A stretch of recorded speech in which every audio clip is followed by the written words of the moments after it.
चलो देखो, सबसे पहले देख लेते हैं क्वेश्चन को। क्वेश्चन हमारा दिया हुआ है, फिगर बनाया हुआ है।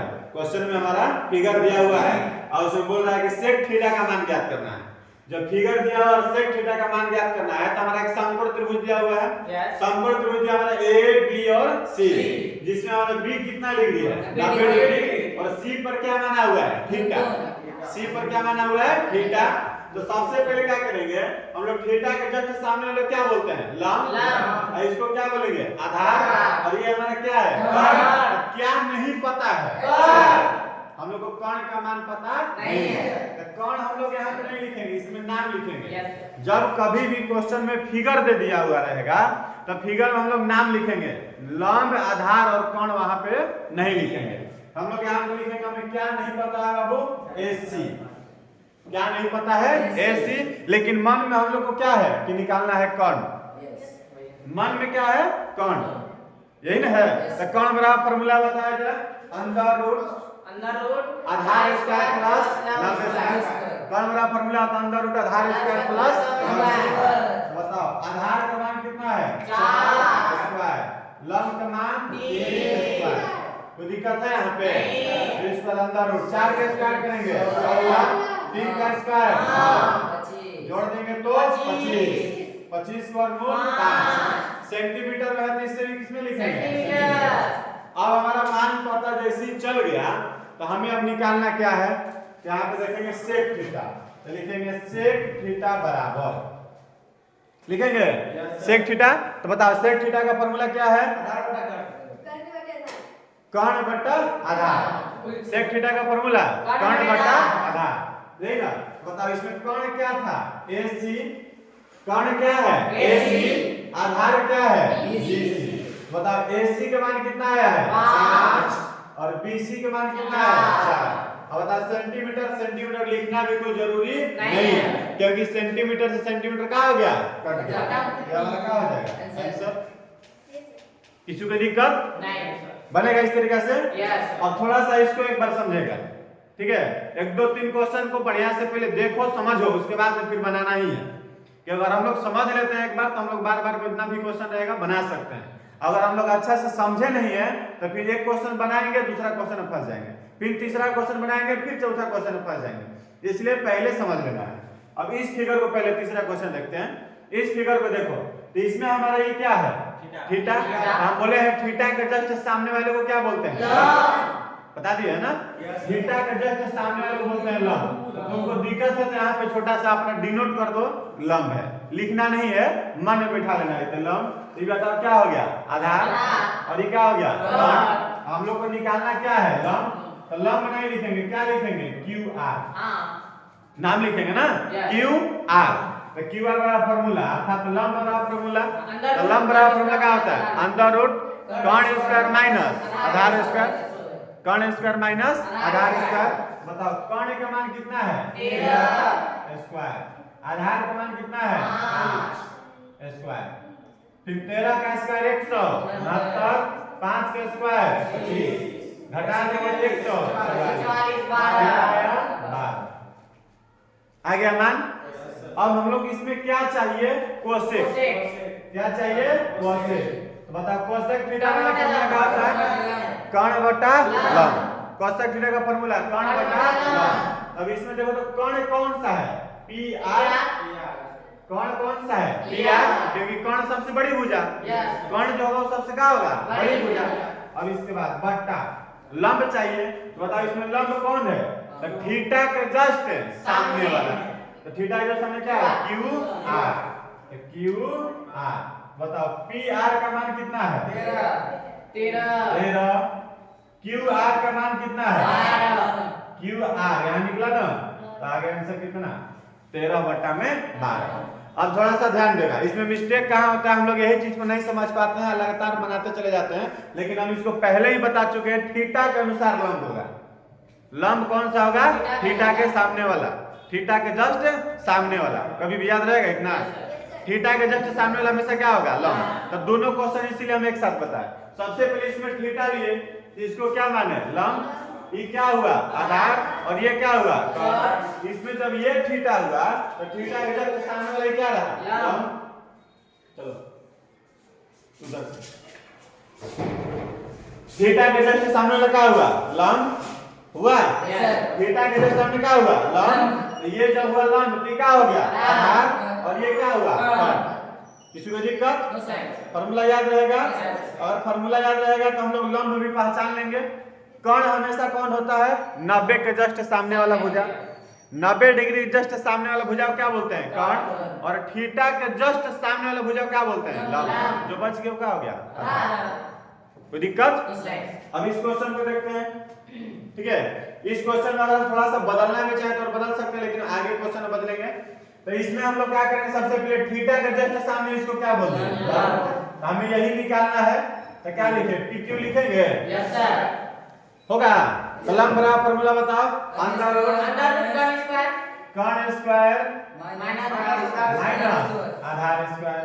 किसी को दिक्कत है हम ये नहीं लिख रहे हैं कर्ण स्क्वायर माइनस आधार स्क्वायर नहीं लिख रहे हैं क्योंकि हम लोग अब छोटा बच्चा नहीं है 5, 6, 7, 8 क्लास में नहीं पढ़ रहे हैं बार बार फार्मूला वही लिखेंगे। हम लोग वो फार्मूला नहीं लिखेंगे हम लोग उसका नाम लिखेंगे क्योंकि हमारा त्रिभुज दिया हुआ है और जब त्रिभुज दिया तो त्रिभुज में नाम लिखा हुआ है ना तो हम लोग उसका क्या लिखेंगे नाम। इसलिए हम लोग यहाँ पे क्या लिखे PQ। अब इसको हल करो 25 के स्क्वायर कितना होता है 625 7 के स्क्वायर घटाओ तो 576 और मूल कितना होगा 24। क्या निकालना है tan थीटा। तो tan थीटा का फार्मूला क्या होता है लंब बटा आधार। बताओ ये हो गया लंब है तो लंब हमारा PQ है आधार हमारा Q है। तो PQ का मान कितना आ गया 24 और PQ Q कितना आ गया 7 आ गया 24 बटा में 7। तो ये हमारा हो जाएगा आंसर। किसी को दिक्कत जो लंब कर्ण आधार लंब पड़ा था इसको दिक्कत हो रहा होगा एक बार इसको समझ लो फिर से एक बार बता देते हैं। जैसे दो हम लोग त्रिभुज देखो बना दिए दो त्रिभुज बना दिए है दोनों समकोण त्रिभुज। इसका नाम दे दिए ABC इसका भी नाम दे दिए A B और C ठीक। हम लोग जानते हैं कि 90 के जस्ट सामने हमेशा क्या होगा कर्ण। इसमें भी 90 के जस्ट सामने क्या होगा कर्ण। तो बता कर्ण कभी बदलता नहीं है। जो सबसे बड़ी भुजा हो कर्ण समकोण त्रिभुज का सबसे बड़ी भुजा क्या होगा कर्ण। अब देखो जो हम लोग इसमें यहाँ मानेंगे थीटा जब यहाँ मानेंगे थीटा तो उसका जस्ट सामने वाला क्या होगा। इसमें यहाँ मानेंगे थीटा ये हमारा क्या होगा ये क्या हो जाएगा और इसमें भी क्या हो जाएगा।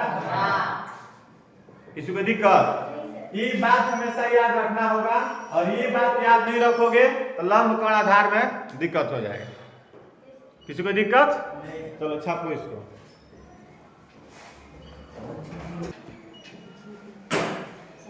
देखो क्वेश्चन इसमें दिया हुआ है जो क्वेश्चन हम तीनों बताए ठीक है हम उसको अलग अलग करके बताए। अब वही जो क्वेश्चन बताए हैं वो दोनों क्वेश्चन एक ही में आ जाएगा ठीक है। तो सबसे पहले देखो अगर 90 है तो 90 के जगह सामने क्या हमारा हुआ ये हमारा क्या हुआ आधार हुआ कि लंब हुआ हमें पता नहीं है क्योंकि हम लोग थीटा लेंगे तब ना। अब इसमें थीटा दिया नहीं है तो नहीं दिया है तो छोड़ देंगे बस मन में मानेंगे कि अगर ये कर्ण है ये आधार तो ये लंब और ये आधार तो ये लंब मन में मान लिए। हमें निकालना पहले क्या है नहीं पिया कर्ण निकालना ना थीटा की जरूरत नहीं है। थीटा का लिखा क्या है क्वेश्चन में लिखा है थीटा हम लोग उससे क्या मतलब है तो हमें चाहिए PR। तो कर्ण है तो कर्ण बराबर फार्मूला बताओ क्या होता है अंडर रूट आधार स्क्वायर प्लस लंब स्क्वायर। तो दोनों का स्क्वायर हो गया ना 24 का स्क्वायर और प्लस 10 का स्क्वायर क्योंकि कर्ण बराबर अंडर रूट आधार स्क्वायर प्लस लंब स्क्वायर। 24 का स्क्वायर कितना होता है 576 10 का स्क्वायर 676 कितना आ गया 26 AB मीटर में और AB मीटर में AB किस में हो जाएगा मीटर में। तो दिक्कत तो हम लोग अब तीनों भुजा का मान पता चल गया और इसका भी तो मान मान ही नहीं गया 26 मीटर तीनों भुजा का मान पता चल गया। जैसे तीनों भुजा का मान पता चला तो हमें निकालना क्या है sin P। अब थोड़ा सा ध्यान देना sin P निकालना है हमारा यहाँ पे है P एक है तो इसके जस्ट सामने वाले को क्या बोलेंगे लंब। जस्ट सामने वाला क्या बोलेंगे लंब। अगर अगर लंब आधार कोण पहचानने में दिक्कत हो तो तुरंत पीछे रफ निकालो, कॉपी के पीछे रफ, और तुरंत एक छोटा सा फिगर बनाओ। इसे बना दिए फिगर।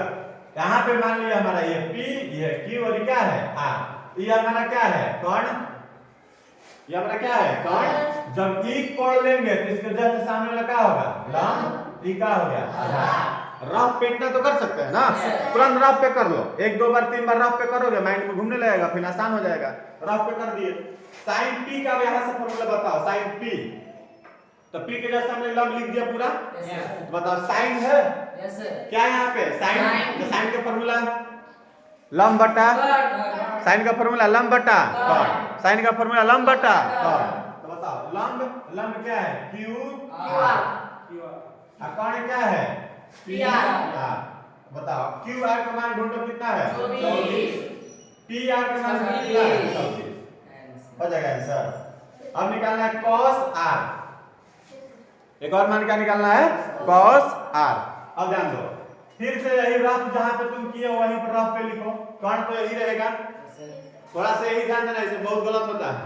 जब हम लोग r लेंगे थोड़ा ध्यान देना, अब हम लोग क्या ले रहे हैं r, इसके जस्ट सामने वाले को क्या बोलेंगे लंब, ये क्या होगा आधार होगा ना। रफ करके ही बनाना अच्छा रहेगा, 1 2 क्वेश्चन में रफ करके बनाना। अब हमारा देखो cos का फॉर्मूला cos है, यहाँ पे क्या है cos, तो cos का फॉर्मूला क्या होता है आधार बटा कर्ण। आधार क्या है QR और कर्ण क्या है PR। तो बताओ QR का मान कितना है 24 और PR का मान कितना है 26। आंसर हो गया। कितना नंबर मिलेगा सर इसमें? 2 नंबर। ये 2 नंबर ये क्वेश्चन में आएगा, एग्जाम में जब आएगा तो कितने नंबर में आएगा 2 नंबर में। ठीक है, समझ में आया? किसी को दिक्कत नहीं ना इसमें? हमेशा याद रखना, जब हम लोग इसको मानेंगे कोण तो इसके जस्ट सामने वाला क्या होगा लंब, और जब इसको मानेंगे तो इसके जस्ट सामने क्या होगा लंब। इसमें मिस्टेक यही होता है कि हम लोग एक सूत्र धरे रहते हैं, यहाँ पे थीटा, इसके सामने लंब या आधार है कौन, जरूरी थोड़ी है तो थीटा लिख भी नहीं किए, हो गया गड़बड़। इसलिए ये बात हमेशा ध्यान रखना होगा। उसी तरह क्वेश्चन यहाँ पे दिए हैं, क्वेश्चन जस्ट ऐसा ही है, थोड़ा सा भी समझ लेना, इसको ही समझ में नहीं आया इस समझ लेगा काम खत्म। इसमें हम सब कुछ दे दिए थे और इसमें हम लिख दिए हैं क्वेश्चन, क्वेश्चन जस्ट वैसा ही है लेकिन इसमें हिंदी में लिखा हुआ है, फिगर नहीं बनाया हुआ है। तो जब फिगर नहीं, चलिए ना शोक मना रहा हूं, चलो तो आप लोग फील्ड में 2 मिनट। चलो देखो एबीसी में हमारा दिया हुआ है क्वेश्चन में कि त्रिभुज एबीसी है, तो सबसे पहले बना लो एबीसी। ध्यान देना, हम लोग पहले फिगर बना दिए एबीसी। इसमें बोला क्या है बी कितना डिग्री हो 90 डिग्री, हमारा बी यहाँ पे कितना डिग्री हो गया 90 डिग्री। हम लोग फिगर समकोण त्रिभुज बना लेते हैं और समकोण त्रिभुज बनाने के बाद देखते हैं कि हमारा 90 कहाँ दिया हुआ है, तो बी पर, तो बी 90 पर लिख देंगे। यहाँ पे हो गया ए और यहाँ पे क्या हो गया सी। अब देखो ए बी का मान कितना दिया हुआ है 8 सेंटीमीटर, लिख दिया ए बी का मान कितना सेंटीमीटर 8। उसके बाद ए सी का मान कितना दिया है 17, यही ना है ए सी। अब देखो अपने से जो क्वेश्चन यहाँ था वही क्वेश्चन यहाँ आ गया, जस्ट उसी तरीका का। अंतर क्या है कि इसमें फिगर दे दिया था और इसमें क्वेश्चन लिख दिया था, तो उसको हम लोग फिगर बना दिए, जैसे जैसे बोला वैसे लिख दिए। अब यहाँ पे देखते हैं, अब इसमें हमारा क्या नहीं पता है बाबू, BC, तो BC बराबर फॉर्मूला क्या लिखेंगे, BC का मतलब यहाँ पे मान लिया आधार है, यस मान लो क्या है आधार, आधार बराबर फॉर्मूला क्या होगा कर्ण स्क्वायर माइनस लंब स्क्वायर। आधार बराबर फॉर्मूला क्या होगा अंडर रूट कर्ण स्क्वायर माइनस लंब स्क्वायर। तो कर्ण का मान कितना है 17 और लंब का मान कितना है 8। बताओ 17 का स्क्वायर कितना होता है 289, 8 का स्क्वायर कितना होगा घटा कितना आएगा 225, 225 के वर्गमूल। बता इसका मान अब पता चल गया, त्रिभुज के तीनों भुजा का मान पता हो गया। क्वेश्चन में सबसे पहले क्या पूछा है tan A, tan A का मान ज्ञात करना है। तो बताओ थोड़ा ध्यान देना, जैसे ही हम लोग को कोण जब पता है, ठीक है कि कहां कौन सा कोण है A, तो हम लोग को E का हो गया A, हो गया ना। दिक्कत है तो पहले हम लोग बगल में फिगर बना लो, दिक्कत है बगल में फिगर बना लो, फिर से छोटा सा फिगर बना दो रफ पे। क्या है ए बी सी और रफ पे बना सकते हैं ना इसे। यहाँ पे हो गया 90। अब बताओ कौन सा चलना है ए। बताओ ए के जस्ट सामने वाले को क्या बोलेंगे लंब। ये क्या हो जाएगा आधार और ये क्या होगा कर्ण। कितना करने आएगा ना पर बताओ tan का फॉर्मूला क्या होता है tan का फॉर्मूला लंब बटा आधार। तो लंब का मान BC आधार का नाम AB ना। अब बताओ BC का मान 15 और AB का मान 8 हो गया आंसर हो जाएगा ना। अब आगे चलो sin C क्या दिया हुआ है sin C। अब थोड़ा ध्यान देगा इसको हम लोग फिर से फिगर बनाएंगे रफ पर होगा रफ पर फिर से फिगर। तो C लेना है तो C यहाँ पे हुआ तो इसके जस्ट सामने क्या होगा लंब। पता चल रहा है ना। अब उसके बाद में क्या हो जाएगा आधार। तो बताओ साइन का फॉर्मूला क्या होता है लंब बटा कर्ण। तो लंब का नाम क्या है यहाँ पे ए बी कर्ण का नाम क्या है सी। बताओ ए बी का मान 8 और ए सी का 17 हो जाएगा आंसर। समझ में आया दोनों क्वेश्चन को। जो हमारा कोण बदल रहा है तो लंब आधार में क्या हो रहा है बदल रहा है। तो उसके अनुसार हम लोग को बदल के ही लिखना होगा। ठीक है किसी को दिक्कत समझ में आ गया। चलो छापो।